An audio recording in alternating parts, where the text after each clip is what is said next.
هذا الفيديو من أجل الرد على المسمى رضوان الرمضاني الذي يعتبر نفسه صحفي، وهو ليس بينه وبين الصحافة إلا الخير والإحسان.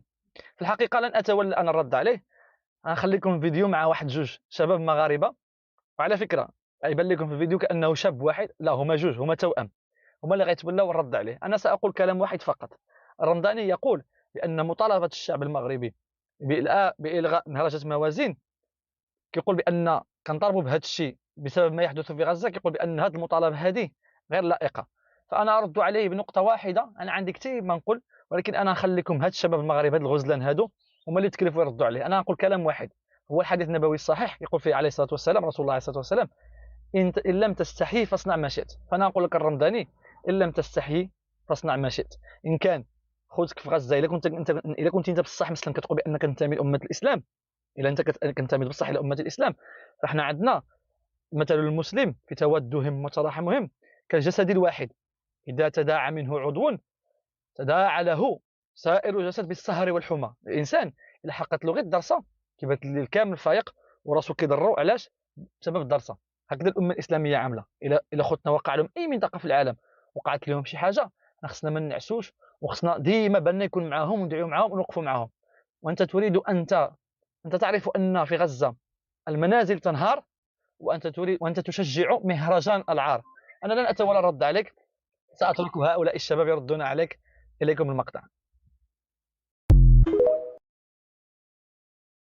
المذابح والمجازر في غزة وما خصناش نشطحوا وما خصناش هادي، ما كيظهر لي الربط بين ما لا يرتبط.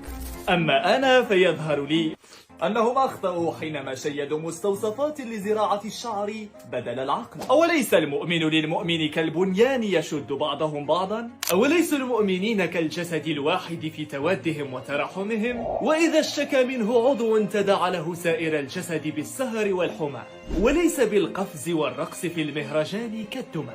وإلا بهذا المنطق التلعيب الكبير راه مجال ديال الفرحة. مهلا توقف عن التلاعب بالكلمات، فأنت صحفي كبير في السن. لا يعقل أنك لا تعلم أن تعظيم شعائر الله من تقوى القلوب. أنت لم تقارنها لتوك بمهرجان، لا يمكن أن تقوم بذلك، فأنت ذكي كفاية بعدد شعرات رأسك. تريد قضمة؟ إنها حلوة ليست كمرارة كلماتك. الأخطر من كل هذا أنهم يحاولون تخوين كل من خالفهم الرأي. الموجة تيركبوا عليها أصحاب السيرف باش يمس في حسابات مع الدولة. محض هراء. ارقص معي وشاركني نفس الرأي، وإلا اتهمتك بأنك تريد تصفيات حسابات مع الدولة. مقاطعتنا هي دليل على مشاعرنا الصادقة تجاه هذا الوطن، بل نخاف على سمعته أكثر منكم. أنتم من سترقصون وتجلبون لنا وصمة الخزي والعار في نفس الوقت الذي فيه منازل إخوان لنا تنهار. انتهى درس اليوم، إلى اللقاء.